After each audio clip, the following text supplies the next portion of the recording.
Call the meeting of the Blackhawk County Board of Supervisors to order. Mr. Jamison, roll call vote, please. Schwartz. Here. Leyland. Here. Little. Here. White. Here. Drelka. Here. We will now have a moment of silence to reflect on our actions. God.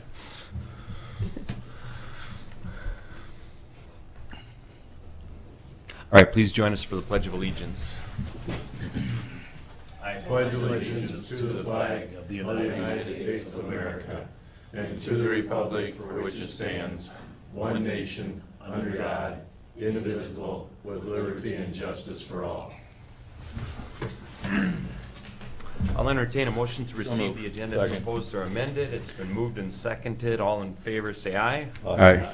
Opposed, say no. We have an agenda. Public comments. Do we have anybody in the boardroom that would like to provide public comment? Do we have anybody on Zoom or online that would like to provide public comment?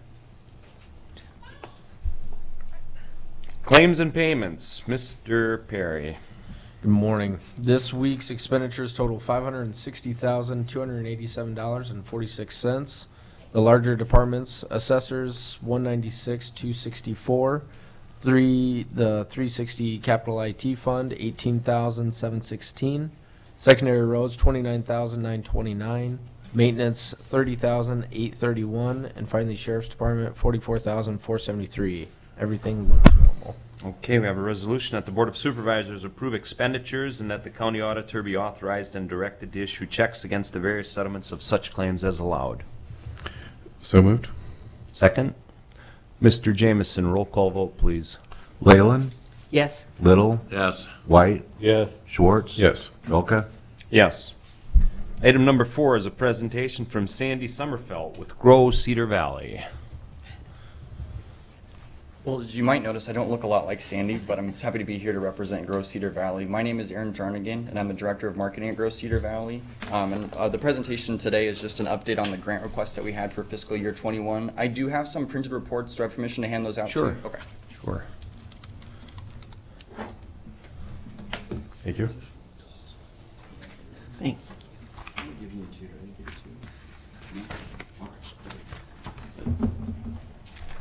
Thank you. Thank you. Yeah. Thank you. Perfect. So we're going to start backwards, which is a little bit counterintuitive, but it just kind of sets up the conversation well. At the very end, the last page, this is the budget that we submitted, just to kind of go through what we were able to do in this time frame, just to kind of set up the conversation for today. So just a little bit of backstory. Live the Valley was the project that we submitted for, and what Live the Valley is it's a talent attraction initiative, and it kind of serves two purposes. One is a digital marketing initiative, serves to promote our area, the amenities of our area, get folks engaged and entertained with what's going on here, kind of give them, I would just say, a window on what life is like in the Cedar Valley. That's reason number one. And we use social media, digital marketing. We really encourage users to sign up through our website so they can be sent more content just through time to get a real picture of what it's like to look here. We believe this is a really important piece moving forward because we're only as good as how we're known. And if we're not fighting for that, then that's just going to be forgotten through time. And so the second piece is a recruiter's tool. So recruiters are, very adept in their company culture, their benefits. They can sell those all day long. But sometimes it's hard to really sell or package a community, especially when we have a regional one like this one. You might live in one community and not quite have a sense of another. So I really believe that that's important. And we really believe in regionalism in what we promote, because then it's a ton of different living scenarios that we can offer. If you want to live downtown, in downtown Waterloo, or you want to live out in the country, we can offer all those and with all the same amenities. So what we asked for your support was with base content creation and social media outreach. And so I'm happy to report that there were several things that we were able to do with your support, and we really appreciate that. As you can see, within base content creation, influencer marketing with Iowa Media Company, we weren't able to pull that off budget-wise. Those are social media accounts. They're kind of funny. One's called Iowa Chill, and the other is Midwest versus Everybody. It's just kind of a viral Facebook. And social media accounts, they post a lot of funny stuff. There's always a good argument on there about Iowa versus Nebraska, stuff like that to get folks engaged. We wanted to put some content on there about our area just to kind of get engaged with that audience. We weren't able to pull that off this year. We are excited to say, though, that our partnership with the Iowa Economic Development Authority, that video collaboration and promotion did go through. And it turned out beautifully. So we really thank you for your support because you helped make that happen. And there is a link to that in the document. We'll go over that in a second. Virtual reality, we weren't able to pull off this year. We have done in the past, so we have some really good examples of that. We are looking to do that in the future. Just a quick highlight of what that is. And then actually that kind of ties in with the one below it, the Iowan Project. And what the Iowan Project is it's an initiative by the Technology Association of Iowa to encourage folks that grew up in Iowa, got technology degrees in Iowa, and then left to consider coming back. That's just an awesome group of our workforce that we believe is really important for the future, and so we really want to engage them. And how we've been able to use virtual reality in the past is the Iowan Project hosts yearly meetups. They host a couple every year. Of course, they did last year, which we're really bummed about. But you go to these meetups, and there's about 80 technology professionals that they invite. The last one was in Denver, and my counterpart, Will Frost, and I were like, man, how do we talk with 80 people in one event and have a meaningful impact with all of them? We wanted to do that before we left, and we had just a couple hours. So what we did is we partnered with a local company and created a virtual reality experience so that even though we were in Denver, Colorado, we brought this whole rig, they had a TV set up, and they had these cool virtual reality goggles. So even though we were in Denver, Colorado, they were able to step foot in downtown Cedar Falls, downtown Waterloo, at Lost Island Water Park. And the cool thing about virtual reality is you really get a sense of scale. You can look around, you can see the slides, you can see the awesome new buildings in downtown. And what really sold that for me was there was a mother and daughter that were in Denver who had lived in Cedar Falls previously, but they hadn't been here for 10 years. And as you know, a lot's changed here in the last 10 years. And so they were looking around, big smiles on their face. That was awesome. So we're really excited about what that could mean in the future. So then talk about the Iowan Project. We were able to pull that off this year, that participation fee that allows us to attend those meetups like I just talked about. And they also send out a quarterly newsletter, which I'll talk about in a second. And then social media outreach, digital ad promotion. This is primarily for our job board. We believe that for companies to hire folks, which is a tough conversation right now. There's a lot going on that kind of goes into that talent conversation. But one piece of that is attraction. And really what we've found is the successful companies, the ones that get applicants, are the ones that really pump out those postings in all places. It's visibility that really at the end of the day is what's going to be successful for them. And so we did that. Not to the degree that we would have wanted, but we were able to do a really good job, and we thank you for your support with that. So then we'll kind of go into just the front of the packet. This will just kind of get into some of the things that I just talked about with a little bit more detail. Obviously, the talent focus remains. That's threaded through all of the work that we do, and you can see that in this graph here. So these are results taken from our 2021 legislative survey. There's 67 companies who filled that out, all investors who weighed in on what their needs were for this year. And how we set up our legislative focuses for this year in our legislative positions. You can see that about 54% said attracting talent was a big deal. And then you can see compared to impact of COVID, it's right up there. So there's a lot of companies thinking about it, and it's one of the main things that we're working on. So if you look down below that, this is just expanding on the Iowa Economic Development Authority video that I talked about that we were able to do with the support of the county supervisors. So this is Iowa. Basically, the easiest way to think about that is it's Iowa's version of Live the Valley. They have a website, they have a social media presence, they have really great content, and we're happy to be a part of that. And so we partnered with them. We put together a great video. There was a young entrepreneur from both Waterloo and Cedar Falls who spoke about the community, some beautiful shots of the downtowns. And that actually we promoted it through our own sources, but then also KCCI, it pumped through there, and you can see that it was viewed by over 62,000 people. So that was a really great product. We have a great video now, and it got some great feedback right away. So there's a QR code that you can use your smartphone and scan that, and you'd be able to watch that video if you're curious. If you flip over to the next page, the Live the Valley magazine, this wasn't something that was a part of our grant request, but it's just a really beautiful product that we're just happy to have. The magazine has been an awesome resource through time, and so I just wanted to make sure that you had a link to that if you've not seen it. Beautiful, beautiful magazine. I believe it's over 70 or 80 pages of really great, inspiring content from our community. It does a really good job capturing what goes on in our community. That's a partnership that's done with the Courier, and they really do a beautiful job putting that together. And then there's a QR code for you as well. And so if you look down just a little bit farther, impact of Cedar Valley brand awareness, this kind of goes back to that first purpose of Live the Valley, promoting that great content, getting people engaged, kind of inviting them into our net so we can continue with them. This is where we didn't hit some of those markers that we put in our goals for our application, and that was just kind of with the pandemic. We pulled back a lot on advertising. We felt that it was inappropriate at the beginning to really push a lot for people to relocate when everything was just kind of falling apart. You can see at the bottom, we did get close on a couple of our goals. So If you look at the results by numbers, there's a few icons to the right of that. The first one, and we saw a 93% increase in the amount of people that we reached through social media, so we're really proud about that. Our goal was 3 million, and we just got short of that. We were at 2.7 million, but still really proud of that number. 86% increase in website views, have a lot of engagement. The website's awesome. That's where I kind of have a lot of fun. I'm kind of a self-proclaimed data nerd when it comes to that, because I'm able to see where folks are coming from, where they're engaging from, and that's just a lot of really great information. One tool on our website that I would invite you to look at, and we'll look at it on the next page, is our cost of living calculator, and we'll get to that in just a second. And then that last one, talent leads. So what that is on our job board, we have a newsletter that folks can sign up for. If they're interested in certain types of positions or interested in seeing when positions are available, they can subscribe and get weekly updates to that. So that's what that lead number means. Our goal in our application was about 100 a month, and then with the pandemic, we pulled back a lot, and then with funding, we pulled back a little bit. We didn't get that 100, we sat right around 40 a month, so we're really looking to beef that up through time. It is interesting though, just, a lot of companies are having a hard time hiring. We still see a lot of engagement with this newsletter, and so we really promote that to our companies because we want their jobs to get in front of as many folks as possible. But we still saw a very nice increase in that engagement as well.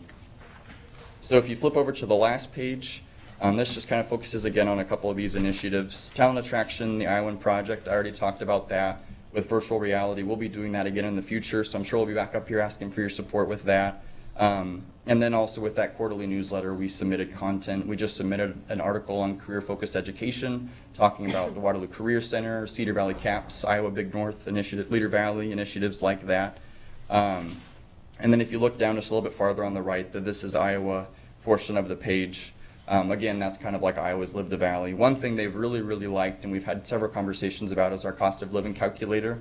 As we were, cost of living is one of our many benefits here, but how do you make cost of living sexy when you're talking to somebody? It's not the most interesting conversation. So we built a custom calculator on our website that folks can compare where they currently live to the Cedar Valley. It looks at housing, healthcare, utilities, and breaks down what those costs are. And we position it in a way that really showcases, if you moved here, had the exact same lifestyle, you went to the exact same amount of restaurants, had this exact same house, just how much you would save immediately if you moved to the Cedar Valley. So that's been a huge success for us. We've had a lot of fun with that, so I really would invite you to explore that, and that QR code will take you there. Really excited about what's coming up. It's been kind of tough through COVID as we've been, evaluating when was the appropriate time to get content rolling again and get stuff put back out, but we're finding our cadence again. We're having a lot of fun doing it. So that's all that I have for this morning. Again, just thank you so much for your support in this. There's a lot of good things that happened, and we really appreciate your partnership. And we're excited for the future. I just want to say it's so nice to be in front of you in person. The Zoom meetings are so tough, and so it's just nice to see your faces and see you all. But again, thank you for your time this morning. Are there any questions? I think there will be, but Mr. Perry, the funding we provided last year, was part of the funding that in the future we won't be able to provide. Although we So- can use it for economic development. Correct. There's a few guidelines and there is a few guidelines in there, and I was just a part of a webinar with Rob Sand, and I believe some others were on there as well. His thought mentality is, as long as there's a contract in place, as long as there's a something that the county is receiving on behalf of these dollars, as well as receipts given back to us, and something a little bit more accountable, then we will be able to do something like that. That just came out last week, so we'll progress as we kind of move forward. But many counties are still just trying to figure this thing out. So we did fund those dollars in FY21, and as of come this budget season, we'll have that conversation. But yeah, it is going to look very different if that's what we decide to do. I just think that was a question that needed to be asked, so that because we need clarity on funds we're allowed to utilize. I personally support Grow Cedar Valley. I'm a member, and I appreciate the things you do. I appreciate you coming here and giving us this presentation. What impresses me, at least I haven't seen it, is you've remained apolitical.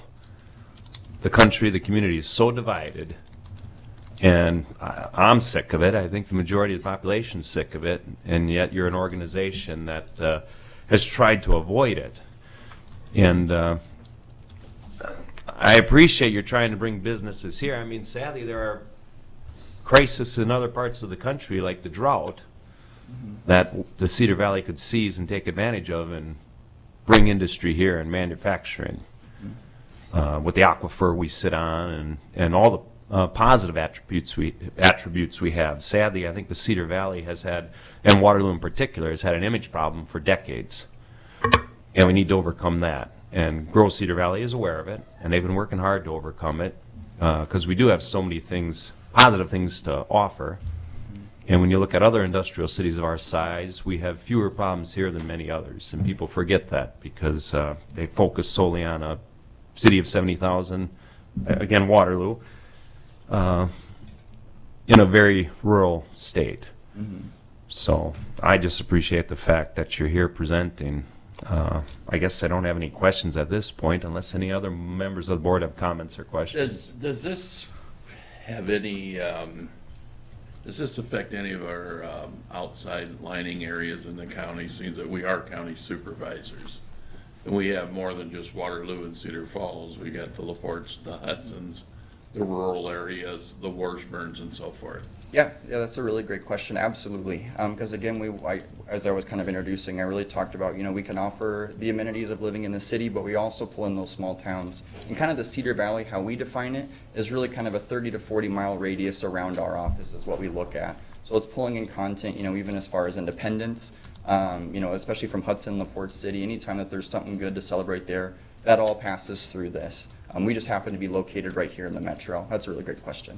Yeah. I think sometimes people lose sight that this is a county board and not a city board of Waterloo or Cedar Falls. And we kind of got a broad area that we represent. So. It's actually kind of fun whenever we do, post or share something about a smaller community. I just think that there's a void for them, and so they eat that up whenever there's something about a smaller town. Because a lot of these smaller communities, they don't have the funding to put something like this together for their town. So that's a lot of fun to see when we do share some content from a smaller community. A lot of good things going on with that money, so thank you very much. I appreciate it. Yeah, absolutely. Absolutely. All right, item number 5, project updates from department heads and elected officials. Kathy? Morning. Good morning, Board. Kathy Nicholas, County Engineer. I want to give you a brief update on what Secondary Roads has been doing.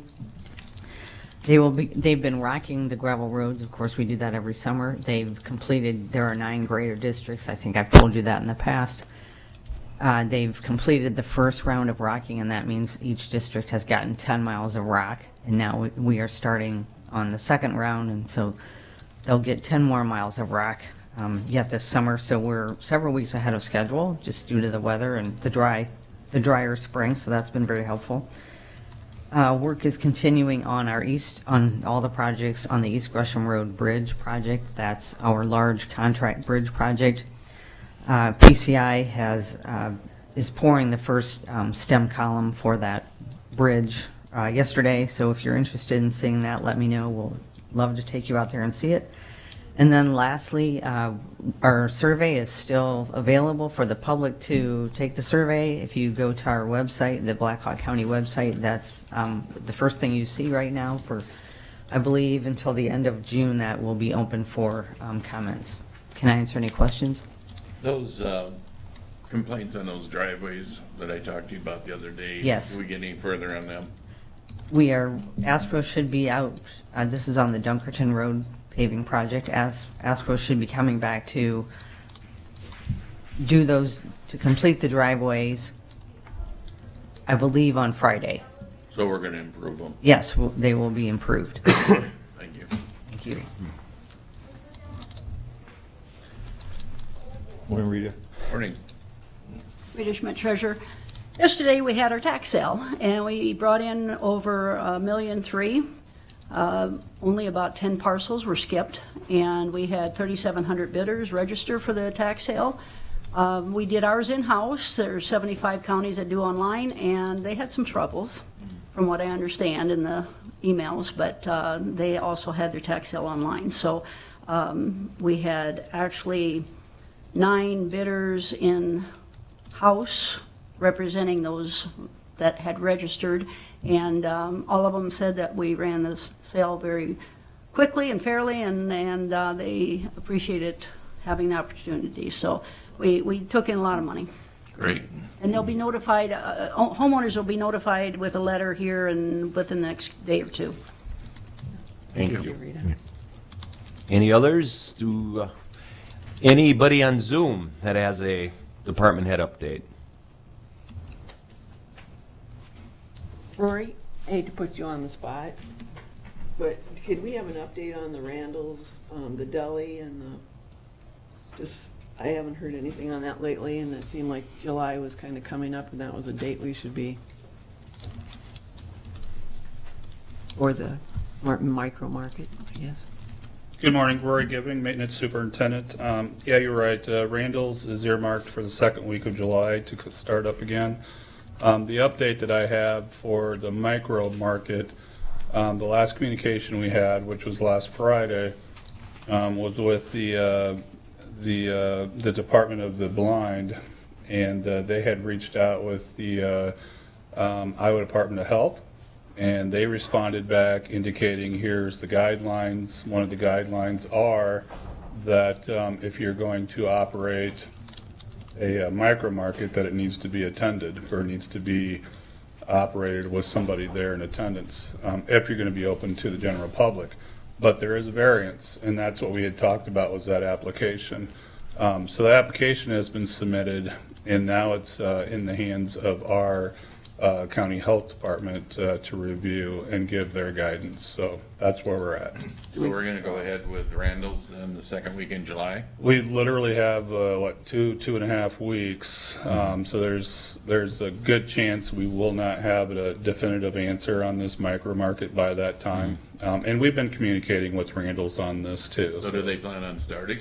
They're hoping to start the second week of July. Oh, we have a contract. with them. Yep. And they're aware that we were looking into this as another possibility, so we've been very open with them. And we'll just keep plugging away at it, and if we hear more information, I'll let you know. Okay. Thank you. Thanks very You much. bet, thank you. Appreciate that. Any others? Any other department heads? Yes, Rory. So I'm up here real quick. The solar project, just wanted to let the board know, I did get word this morning that our witness test over at the Pinecrest facility is going to happen tomorrow. After that witness test, if everything goes okay, they're thinking within a few days we'll be able to turn the system on. So I'm hopeful next week I'll be able to come in front of the board and kind of share that with you. So, Excellent. yeah, Good news. Good news. Thank you. Thank you. All right, no others? Item number 6, I'll entertain a motion to approve the minutes from June 15th, 2021. We have a motion and a second. All those in favor say aye. Aye. Aye. All those opposed say no. We have a hearing scheduled at 9:07 a.m. for a bid opening for the proposed purchase of a motor grader. We'll move on to item number 8, the consent agenda. Second? Any comments or questions on the consent agenda? Mr. Jamison, roll call vote. Little, Yes. White, Yes. Schwartz. Yes. Leyland. Yes. Trelka. Yes. Item number 9, we have a resolution that the lowest reasonable bid received from Don's Truck Sales, Waterloo, Iowa. Bid opening June 15th, 2021. It was at 9:05 a.m. For the purchase of how many trucks? 1, 2. It says 1, 2. Okay. Oh, it should be 2. Okay. For 2 tandem axle dump trucks for fiscal year 2022 for the Blackhawk County Secondary Roads Department with a bid of $396,950. Be approved as recommended by Catherine Nicholas, County Engineer. As you know, we did open bids last week. We received the 4 bids. Don's Truck Sales was the lowest. We have worked with them for many years now. They give us very good service throughout the year on the vehicles, the trucks that we have in operation. In looking at the bids, they've given us exactly what we want. We did omit lights that go above the plow, the front plow. We normally would specify lights, but apparently we forgot that. They included that for an additional $1,300. So that's how the cost came to $396,950. They gave us the best trade-in values by far, and they have a warranty similar to all the other trucks on the market. So I recommend that we be allowed to go ahead with this purchase. I'll make that motion. Second. Any comments, questions for Kathy? We get those when? So they are saying mid-March, next March. We pay them when we get them. Yes, yep, we don't pay until we receive them. It's a long ways off. Yeah. Manufacturing is interesting. Hopeful to right get now. them then. No, They'll be a year old by then. I was gonna say, they're gonna be. The new trucks will be out by then. no, Thank you. Thank you. can you do? Mr. Jameson, roll call vote, please. White, Yes. Schwartz. Yes. Leyland, Yes. Little, Yes. Trelka. Yes. Item 10A, a resolution to accept the insurance renewal proposal submitted by PDCM, and that the county auditor be authorized and directed to transfer $125,000 from the general fund to the self-insurance property liability fund for fiscal year 21 as recommended by the insurance committee. Any comments or questions? I just have one comment. This is a $125,000 transfer that's annual. We transfer it from the general fund into our property insurance liability fund. This is, again, just kind of continuously keeping those reserves high in those in that insurance fund. So this is just for the transfer. Any other comments or questions? Mr. Jameson, roll call vote, please. Schwartz, Yes. Leyland, Yes. Little, Yes. White, Yes. Trelka. Yes. Item 10B is a motion that personnel requisition for a motor vehicle title and registration technician, full-time replacement, Second. with a start date to be no sooner than July 12, 2021, in the county treasurer's office be approved as recommended by Rita Schmidt, county treasurer. It's been moved and seconded. Any comments or questions? Mr. Jameson, roll call vote, please. Leyland, It's a Just motion. motion. Oh, I'm sorry. All those in favor say aye. Aye. Aye. All those opposed say no. 10C, a resolution that the tax sales certificate assignment for one vacant lot, parcel number 8913-23-235-003, located in Waterloo, Iowa, pursuant to subsection 446.31 of the Code of Iowa, be approved and said certificate of purchase of tax sale be assigned to Saclady Stewart as recommended by Rita Schmidt, County Treasurer. Rita? Okay, Ms. Stewart had sent a letter requesting this vacant lot that's right next to her home. It's a small lot, long in nature. The taxes that have accrued on that is close to $15,000. Taxes haven't been paid on this for 20 years. 2001 is when it went to tax sale that we held the certificate on. Assessed value on the property, $1,700. There's $70 a year is what the taxes are normally. So with her request to have that as part of her property that she owns, she's asking also for a compromise of $600 for taxes. And this does, that $15,000 does include special assessments and real estate. So as it sat there, what type of maintenance has been done on the property and by whom? She had stated that she had mowed sometimes, but not probably as often as Waterloo wanted it, and so Waterloo had a lot of weed mowing assessment done on it. There's no other property next door, a residential property next door to be interested in it, and it would be, it would get it back on the tax rolls again. And like I said, I do follow for any individual that does these compromises and assignments to make sure they keep the taxes current. What is the recourse, Rita, if they don't?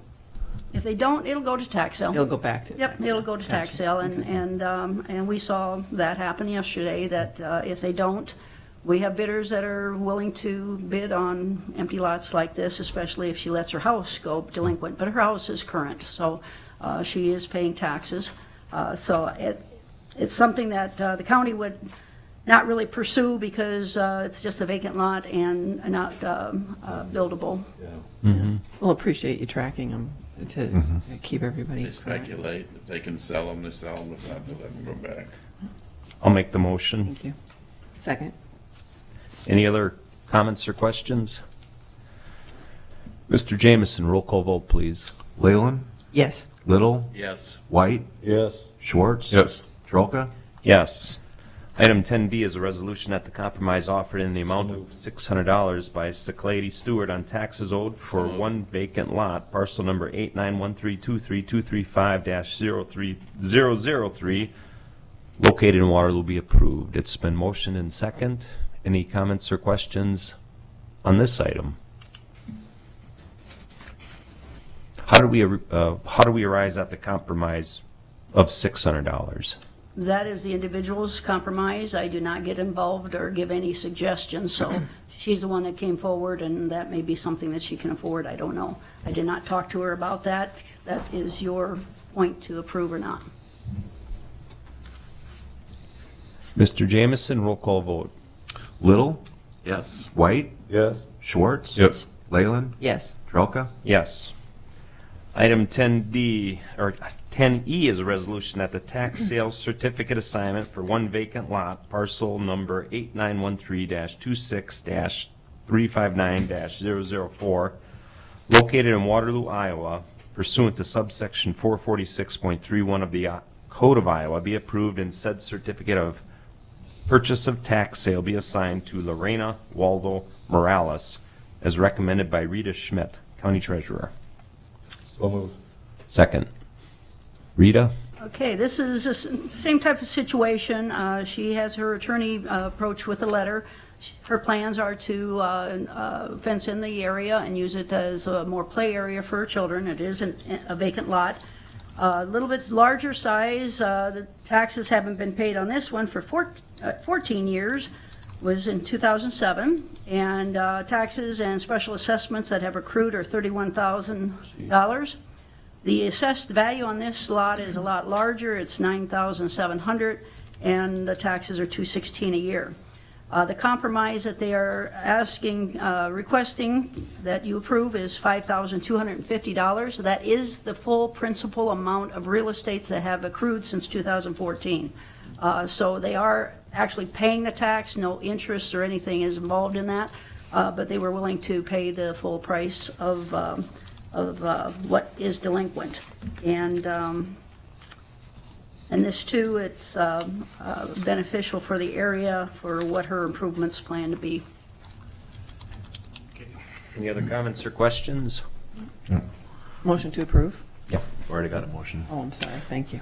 Mr. Jameson, roll call vote, please. White, Yes. Schwartz. Yes. Leyland, Yes. Little, Yes. Trelka. Yes. Resolution that the compromise offered in the amount of $5,255 or So moved. $250 by Lorena Second. Waldo Morales on taxes owed for one vacant lot, parcel number 8913-26-359-004, located in Waterloo, Iowa, be approved. It's been moved and seconded. Who seconded that? I did. Sorry. Schwartz, Yes. Leyland, Yes. Little, Yes. White, Yes. Trelka. Trelka. Yes. Sorry, Dan. When you worked for the paper, you caught everything, but now that you're working for us, you're missing things.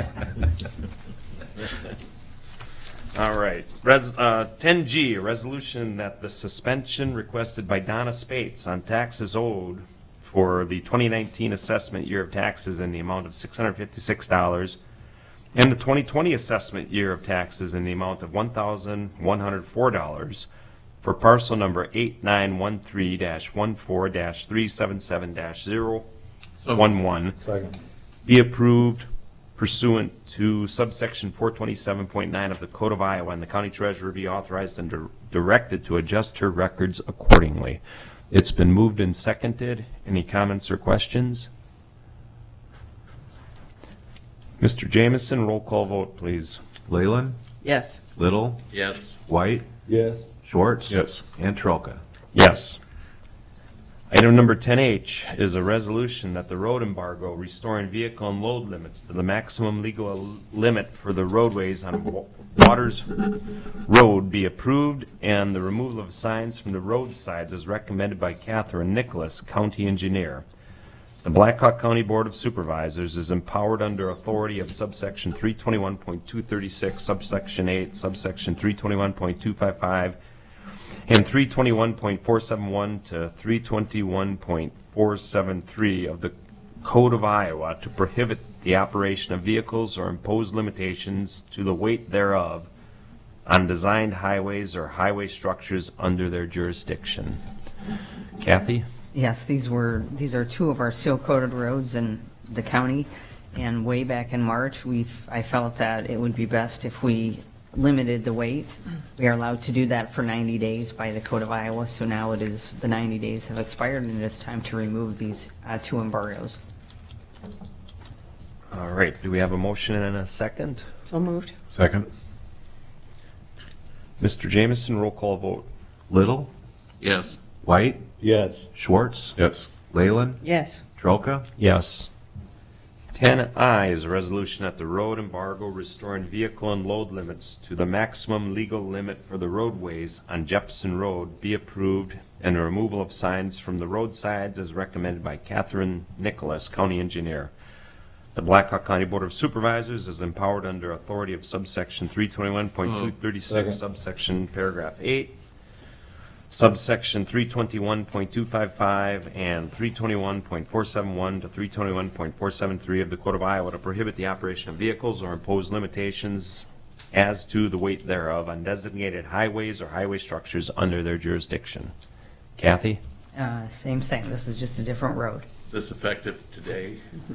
Yeah, I think did we take the signs down yesterday, or we're taking the signs down today or tomorrow? So yes, it's effective I today. just question on resolutions like this if we need a date on there, effective date of, I would think if we're imposing a 90-day the first time, that sets the date. But people that listening, they say, okay, so when are you going to do it? So maybe a date effective today or whatever, I don't care.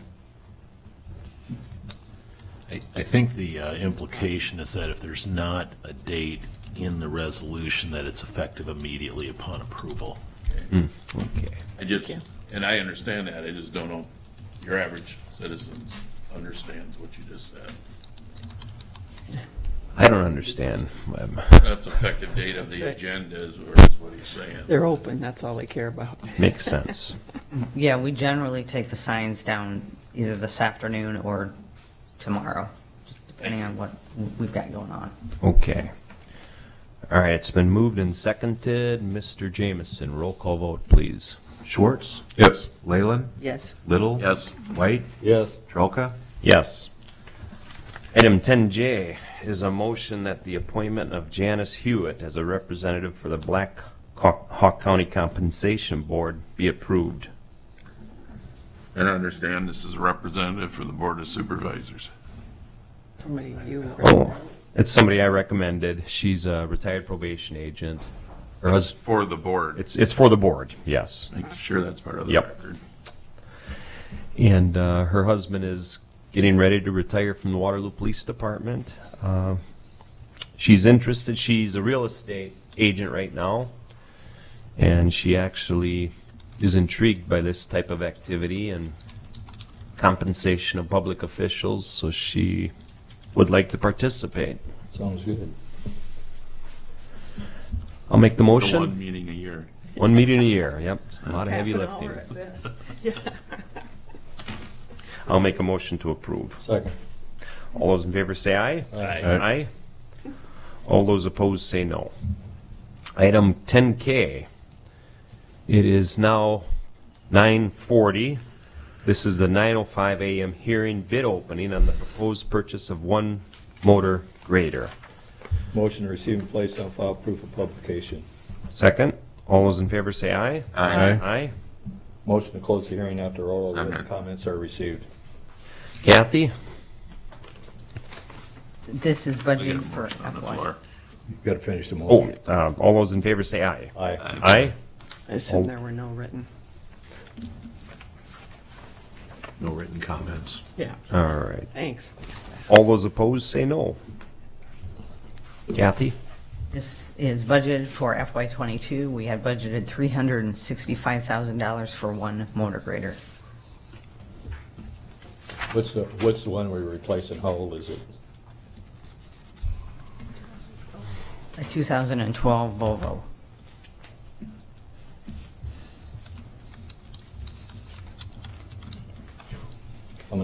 How many hours has it got on it, you know?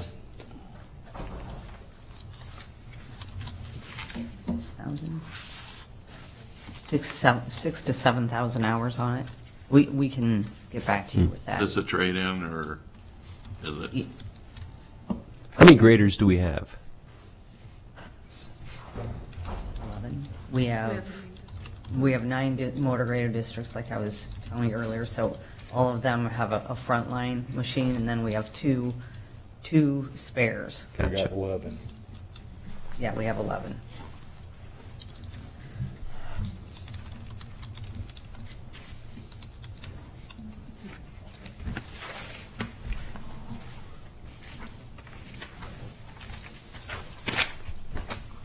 We received a package from Altorfer of Cedar Rapids, but they have declined to bid.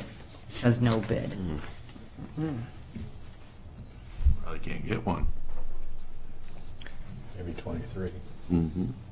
The second bid comes from Murphy Tractor and Equipment, Waterloo, Iowa. Their bid is $336,000. 336,000.00.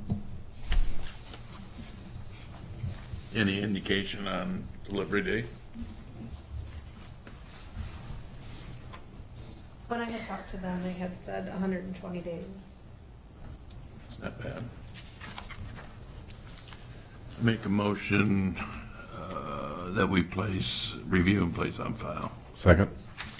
All those in favor say aye. Aye. Aye. Opposed, say no.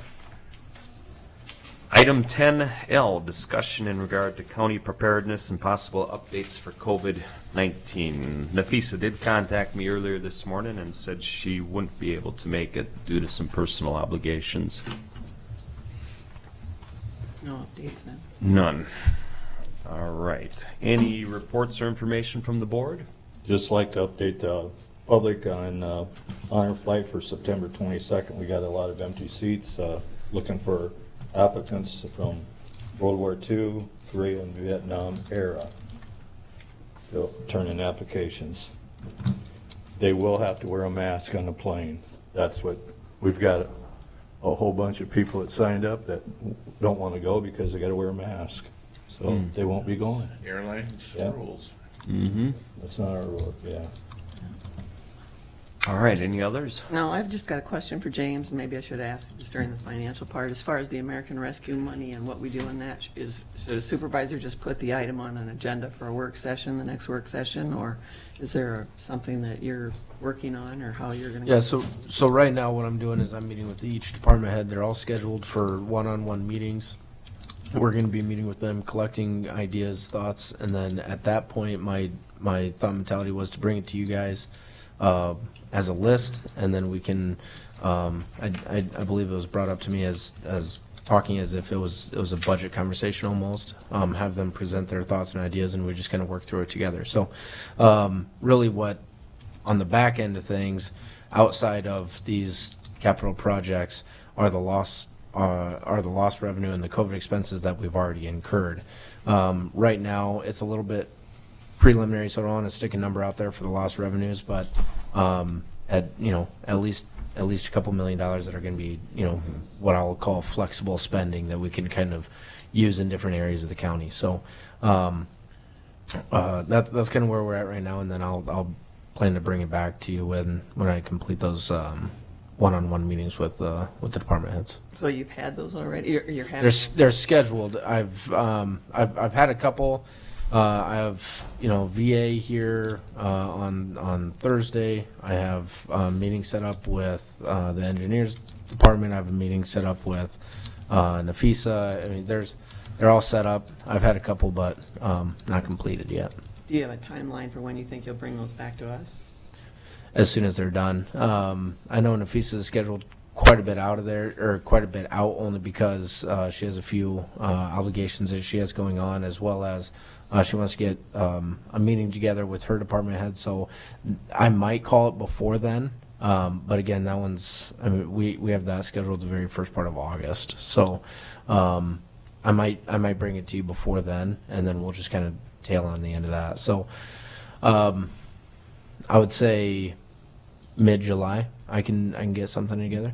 Okay, thanks, appreciate that. Yeah. We just had an intercog meeting of several counties, the other day, and while everybody's kind of working through this, the same process, some had appointed committees, some were working on different issues, and everybody wanting to kind of get on front, and I think what was going on in their counties, and some of them mentioned emergency management, obviously, Right. public health, mobile units. I think we've heard some talk and discussion on those things as well, and I Right. just thought, yeah, probably at least for us to get the list and start seeing what people are Absolutely. thinking, I guess would be helpful. Yep. So Do thank they you. have everything set in stone yet, or is it still flexible?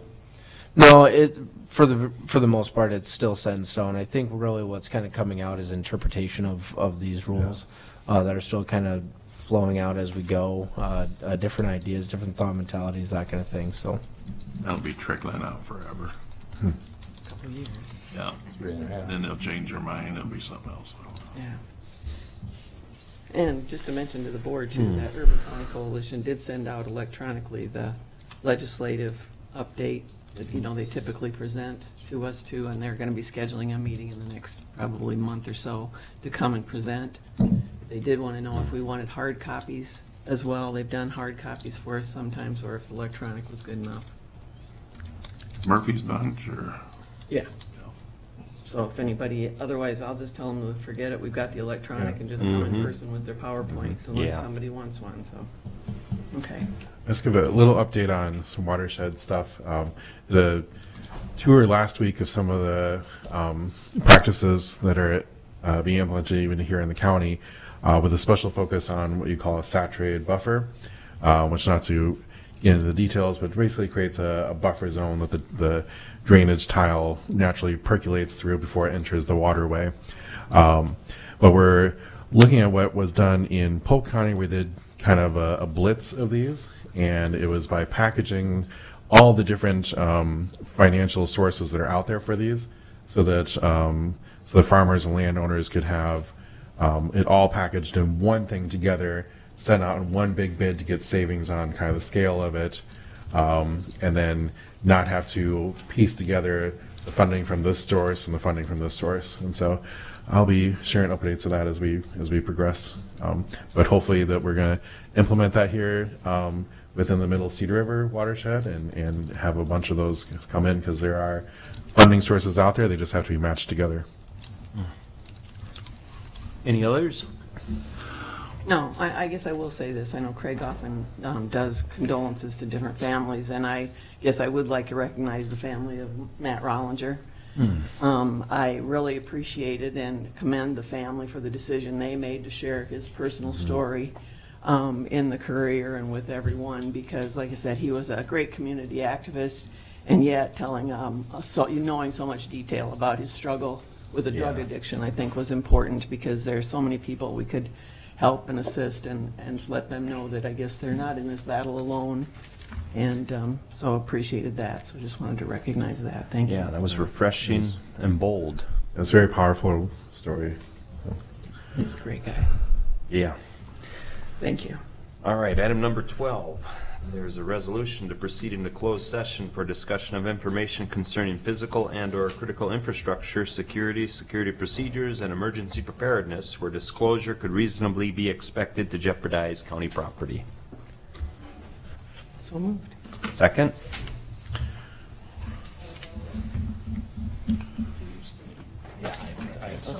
All he's got to do is go to roll call. I was waiting for Dan to ask. Okay.